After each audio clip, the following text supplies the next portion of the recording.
মসজিদে থাকা অবস্থায় কারো গোসল ফরজ হলে কি করণীয়? এক্ষেত্রে সমাজে অনেক ধরনের কথার প্রচলন আছে। কেউ কেউ বলে মসজিদে ঘুমানো অবস্থায় গোসল ফরজ হলে কোনো একটি কাপড় মসজিদের ফ্লোরে বিছিয়ে তার উপর দিয়ে হেঁটে হেঁটে মসজিদ থেকে বের হতে হবে। কেউ কেউ বলে ঘুমানোর সময় সাথে মোজা রাখবে এবং গোসল ফরজ হলে মোজা পরে মসজিদ থেকে বের হতে হবে। তাদের ধারণা এই অবস্থায় যেহেতু শরীর অপবিত্র থাকে, তাই অপবিত্র শরীর মসজিদের ফ্লোরে লাগানো যাবে না। তাদের এ ধারণা ঠিক নয়। মসজিদে ঘুমানো অবস্থায় গোসল ফরজ হলে কোনো কিছু বিছিয়ে তার উপর দিয়ে হেঁটে হেঁটে যেতে হবে না, বরং স্বাভাবিকভাবে হেঁটে বের হতে পারবে।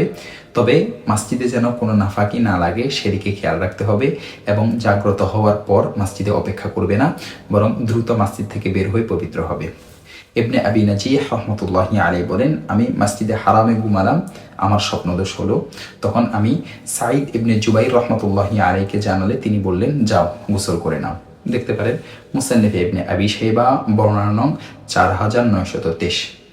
আরও দেখতে পারেন সহিহ মুসলিম হাদিস নং 298। আর মসজিদে যেন কোনো নাফাকি না লাগে সেদিকে তো খেয়াল রাখতেই হবে, সেটা ভিন্ন কথা। কিন্তু গোসল ফরজ হওয়ার কারণে মসজিদের মেঝের উপর দিয়ে হেঁটে হেঁটে যেতে পারবে না, এটি নিছক একটি ভুল ধারণা। পায়ে নাফাকি লেগে না থাকলে হেঁটে হেঁটে যেতে কোনো সমস্যা নেই।